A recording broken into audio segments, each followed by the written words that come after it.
Oke, selamat pagi teman-teman kelompok 1 semua. Bagaimana kabarnya?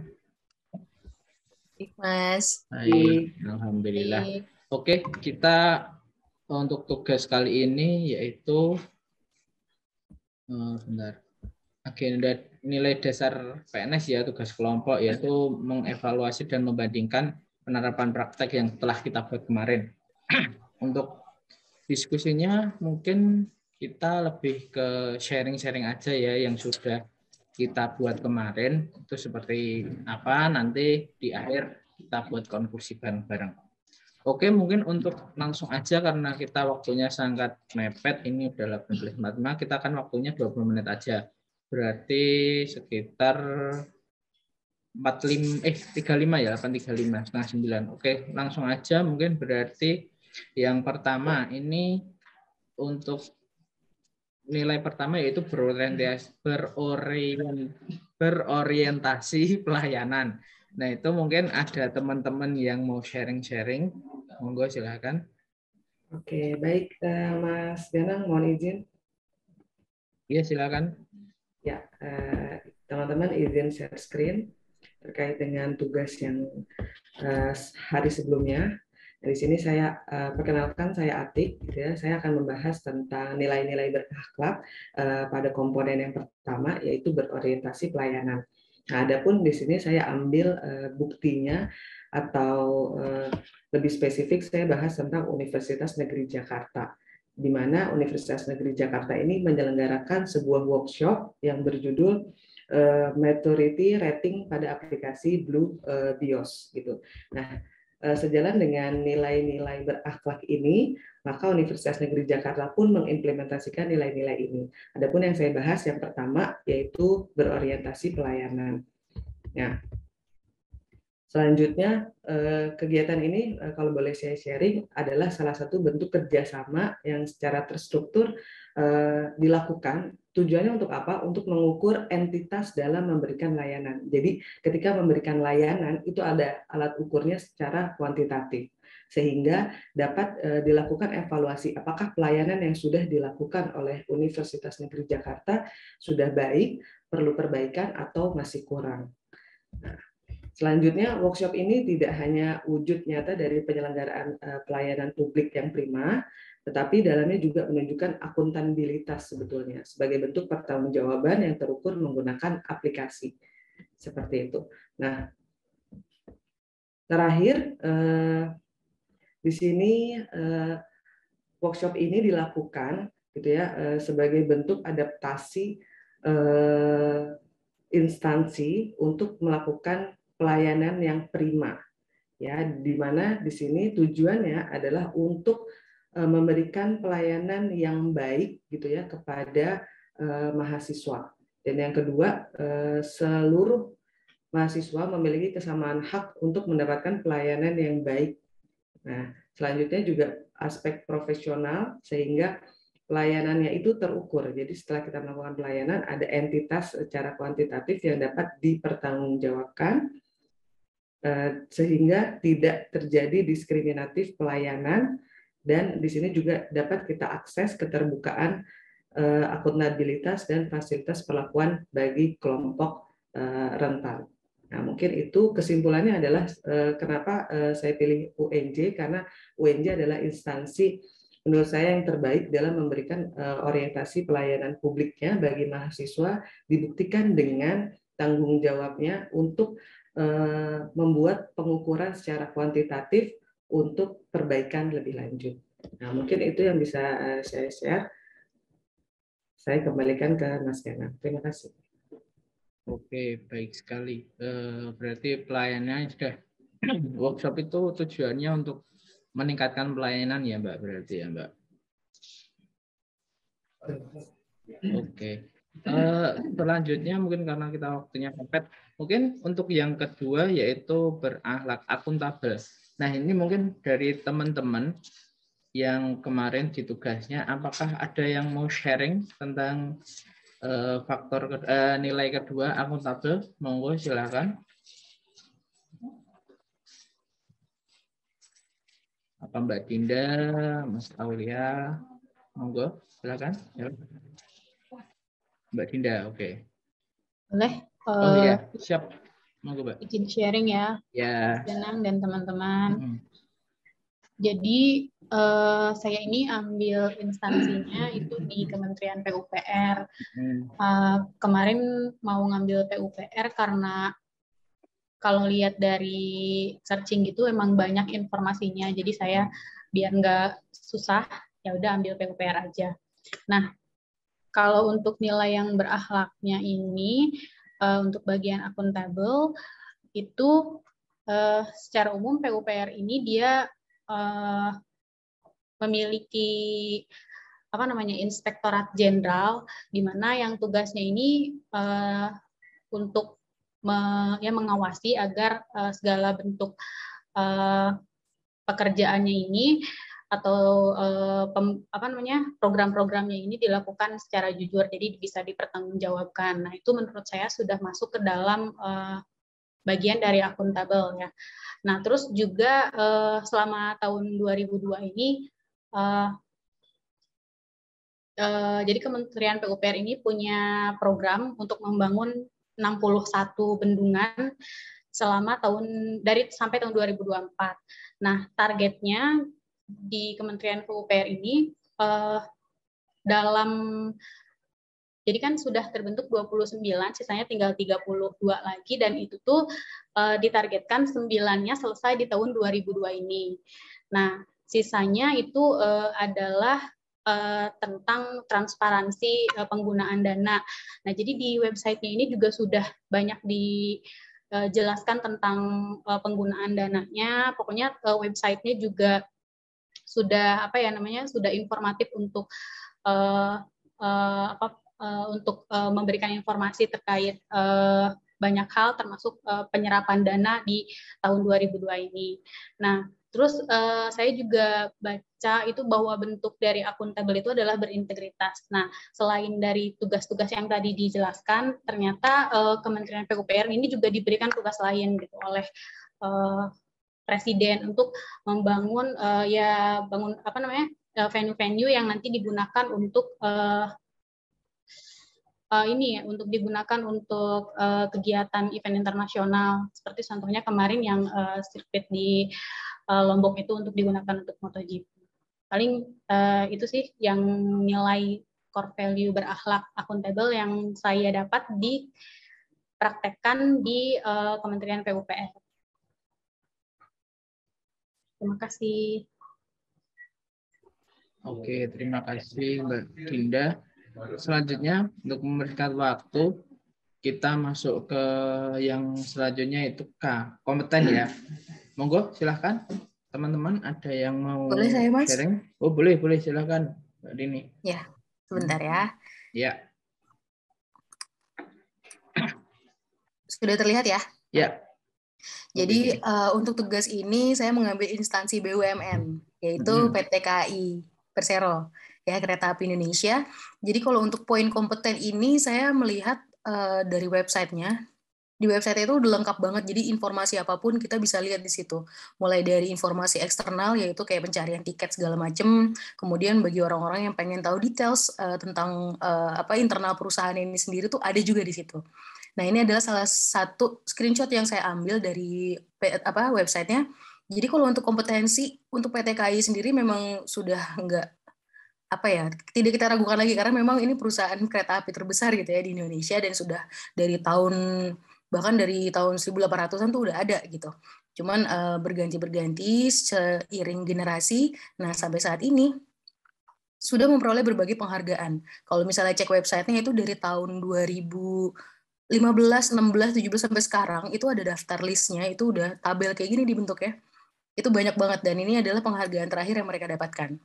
Jadi memang kalau kita lihat di 5 Juli kemarin itu mendapatkan Akhlak Award. Jadi ternyata memang value-nya dari PT KAI ini juga nggak beda jauh sama kita. Kalau kita berakhlak, kalau dia akhlak gitu. Dan singkatannya juga hampir sama. Jadi memang A-nya itu akuntabel, K-nya itu kompeten gitu. Dan dia mendapatkan award di tahun 2022 ini dari klaster jasa logistik. Dan pemberi penghargaannya itu Kementerian BUMN. Gitu. Terus bisa kita lihat juga di bawah di poin nomor 5, itu ada event Anugerah Bisnis Indonesia Corporate Responsibility Awards. Ya, jadi yang menunjukkan bahwa memang tanggung jawabnya PT KAI ini tidak main-main. Dan di poin nomor 6 ada penghargaan penyelenggaraan angkutan mudik aman dan sehat. Nah, seperti kita tahu ketika musim mudik itu kan banyak banget yang memakai angkutan umum, terutama yang kereta. Nah, ini sampai bisa mendapatkan pencapaian optimal dalam penyelenggaraan angkutan mudik Lebaran. Jadi kurang lebih, memang kalau kita lihat dari dia bisa mendapatkan penghargaan di tahun ini tuh memang kompetensinya tinggi gitu untuk untuk sebagai perusahaan transportasi kereta api di Indonesia. Kurang lebih seperti itu, teman-teman. Semoga bisa dipahami ya. Oke. Oke, terima kasih Mbak Rini. Oke, selanjutnya kita masuk ke harmonis. Monggo, mungkin ada yang Mas. Mas Aulia. Oke, siap. harmonis. Nah, tapi kebetulan yang instansi yang saya ambil sama dengan Mbak Dinda, jadi saya ngambil PUPR karena memang di PUPR itu sudah memiliki pedoman khusus atau buku saku perilaku. Jadi itu sudah benar-benar di breakdown khusus. Wah, untuk dikerjakan, dipraktekkan di instansi PUPR. Nah, untuk harmonis saya ngambil poin yang pertama, indikatornya adalah menghindari benturan kepentingan dalam proses pengadaan barang dan jasa. Kita tahu bersama bahwasanya PUPR itu adalah tulang punggung untuk pembangunan di periode pemerintah sekarang. Jadi di mana-mana ada pembangunan. Nah, tahun untuk anggaran 2022 itu yang saya baca, PUPR itu mendapatkan alokasi anggaran 100 triliun untuk PUPR itu sendiri. Nah, itu kan berarti ada anggaran sangat besar di situ yang harus bertanggungjawabkan oleh PUPR dalam rangka membangun infrastruktur yang ada di Indonesia. Nah, yang telah dilakukan oleh PUPR telah mengaplikasikan LPSE, jadi seperti lelang elektronik. Jadi kalau ada tender semuanya disampaikan melalui websitenya lpse.pu.go.id. Nanti siapapun peserta tender, baik itu dalam bentuk CV, bentuk PT, itu bisa mengikuti tender yang dilakukan oleh kementerian. Yang penting adalah memenuhi syarat untuk mengikuti tender, memiliki NPWP, memiliki dan sebagainya, salah satunya ada di situ. Nah, nanti pun ketika proses seleksi dari PUPR juga akan menyampaikan di web tersebut, misalkan pemenangnya PTA, nanti ada keterangannya PTA dengan tawaran harga sekian, kenapa menang nanti ada dijelaskan di situ. Kemudian PTB mungkin harganya lebih rendah daripada PTA, tetapi tidak menang, itu biasanya ada keterangannya juga di webnya LPSE. Jadi itu mungkin sudah sangat terbuka untuk informasi terkait dengan praktek harmonis di Kementerian PUPR. Itu saja Mas Ganang, saya kembalikan. Terima kasih. Oke, terima kasih Mas Aulia. Nah, ini untuk nilai selanjutnya, yaitu loyal, mungkin saya yang mau sharing. Sharing dari saya, ini kalau di saya itu kemarin mengambil contohnya itu tempat kerja saya sebelumnya, kebetulan, yaitu Dinas Pendidikan Kota Semarang. Nah, untuk nilai loyal, itu saya mengambil berpegang teguh kepada Pancasila, UUD, dan NKRI. Nah, itu dibuktikan dengan adanya pelaksanaan upacara bendera dan apel. Nah, di situ di Dinas Pendidikan itu tiap Senin pasti upacara bendera dan tiap Jumat pasti apel. Dan di situ memang sudah termasuk berpegang teguh kepada Pancasila dan UUD 45, karena di situ pun selalu dibacakan hal tersebut. Jadi kita akan selalu ingat, akan selalu diingatkan terus untuk berpegang teguh terhadap hal tersebut. Seperti itu. Nah, ini untuk link beritanya. Nah, upacara bendera ini. Jadi tiap ada event upacara bendera seperti ini selalu didokumentasikan. Terus mungkin lanjut aja ya kita ya, karena waktunya udah mepet, langsung ke adaptif dan kolaboratif. Mungkin saya juga bisa langsung di sini aja. Nah, untuk nilai adaptif itu di instansi ini, karena kemarin kan kita COVID ya, pandemi selama 2 tahun. Nah, itu kan karena pandemi kita harus selalu adaptasi. Nah, salah satu adaptasi yang dilakukan itu di Dinas Pendidikan ada protokol kesehatan. Jadi di bilik-biliknya, di pelayanan itu dikasih sekat-sekat seperti itu biar bisa menanggulangi penyebaran. Terus yang kedua itu biasanya kalau acara yang bisa dilakukan offline, kayak yang saya contohkan itu sosialisasi penugasan ijazah itu biasanya offline, luring di hotel atau di sekolahan seperti itu. Nah ini dilakukannya secara daring. Itu sih adaptasi yang adaptif yang bisa saya contohkan. Terus untuk kolaboratif, nah di kolaboratif kalau di Dinas Pendidikan itu ada kolaborasi dengan stakeholder lain, yaitu itu kalau yang saya contohkan itu dengan Unisbank dalam penyelenggaraan Merdeka Belajar dan Kamus Belajar, dan Yayasan Anantaka itu salah satunya yang bergerak di bidang anak-anak untuk BIMTEK, Konvensi Hari Anak dan Sekolah Ramah Anak. Seperti itu sih kalau di saya. Oke, atau mungkin ada yang mau menambahi tentang adaptif dan kolaboratif, mungkin masih ada 2 menit untuk menambahi.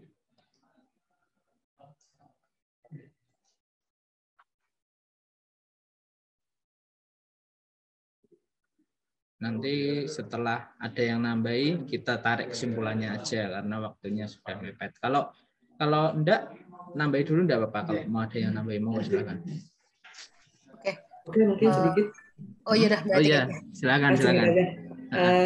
Di sini kalau saya lihat bahwa dari apa yang sudah dipaparkan dari teman-teman bahwa semua instansi yang tadi sudah disebutkan itu memiliki kemampuan adaptif yang sangat tinggi. Yeah. Nah, ini ditunjukkan dengan satu kemampuan untuk menyesuaikan dengan perubahan zaman.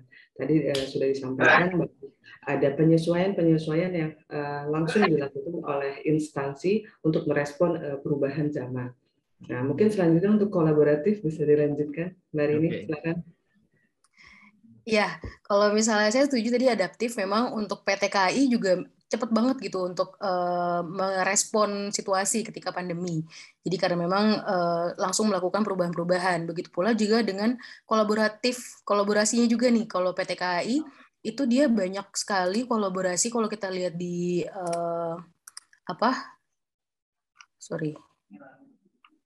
Nah, ini kolaborasinya itu kita lihat di berita itu kayak seperti ini. Misalnya mereka memerangi tindak pidana korupsi itu bekerja sama dengan KPK.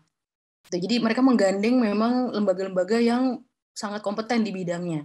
Kemudian ada juga berkolaborasi dengan Basarnas untuk mendukung operasional LRT. Nanti kan akan di launching tuh bulan Agustus. Kemudian tanda tangani MOU dengan Unhas terkait persiapan pengoperasian kereta di Sulawesi Selatan. Dan juga ada juga kolaborasi dengan WNS terkait pengamanan aset perusahaan. Dan masih banyak lagi kolaborasi yang lainnya. Jadi memang PTKI ini dia tidak main-main untuk terus mengembangkan SAP dengan berkolaborasi dan bersinergi dengan yang kompeten. Seperti itu, teman-teman. Ya, terima kasih Mbak Atik, Mbak Rini. Mungkin karena waktunya sudah mepet, kita simpulkan aja ya. Kalau menurut saya kesimpulannya setelah kita bersharing-sharing dan berdiskusi, sebenarnya untuk instansi pemerintah di kita itu sudah banyak yang menerapkan nilai-nilai core value ASN. Nah, mungkin untuk kedepannya lebih ditingkatkan seperti itu mungkin kalau menurut saya. Atau ada pendapat lain, monggo, masih ada 2 menit. Untuk kesimpulan, Mas Aulia, Mbak Atik, monggo.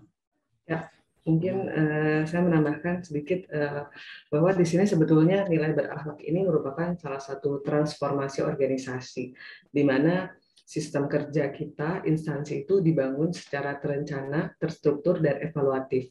Yang harapannya adalah menimbulkan budaya kerja yang kuat dan mendorong kinerja organisasi jangka panjang. Mungkin itu sebagai tambahan. Terima kasih, Mas. Oke, masih ada 1 menit lagi, monggo kalau ada yang mau menambahi. Tidak ada, ini tadi ternyata Mbak Adinda itu terlempar karena sinyalnya jelek, tapi tidak apa-apa, udah join lagi ini sepertinya. Oke, mungkin karena waktunya udah habis ya, udah 20 menit. Dan tadi kesimpulannya seperti itu tadi. Mungkin kita tutup diskusi kita ya. Terima kasih teman-teman semua yang sudah mengikuti diskusi ini. Semoga kita terus lancar sampai nanti kita menghilangkan C. Jadi Amin. Terima kasih, Terima Mas. kasih teman-teman.